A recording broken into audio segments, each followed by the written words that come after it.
Assalamualaikum warahmatullahi wabarakatuh. Hari ini saya tunjukkan cara darab menggunakan kaedah sulam. Okey, contoh soalan 3, 5, 7 darab dengan 4. Kaedah sulam dia bermula dengan nombor 3, lepas tu nombor 5, nombor 7. Okey, 3 darab dengan 4 adalah 12. Tulis di macam ni. Tak perlu salin balik soalannya. 5 darab dengan 4 adalah 20. 2 tulis bawah nombor ni, sifar di sebelahnya. 7 darab 4, 28. 2 bawah sifar, 8 di sebelahnya. Garis dan kita tambah. Okey, 8, 2, 4, 1. 1428.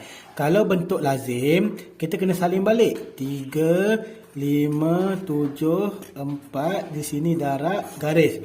7 darab 4, 8. Naik 2. 5 darab 4, 20. Tambah 2, 22. 3 darab 4, 12. Tambah jadi 14. Ini bentuk lazim. Jadi kaedah sulam dengan bentuk lazim, kaedah sulam lebih ringkas dan murid cepat faham.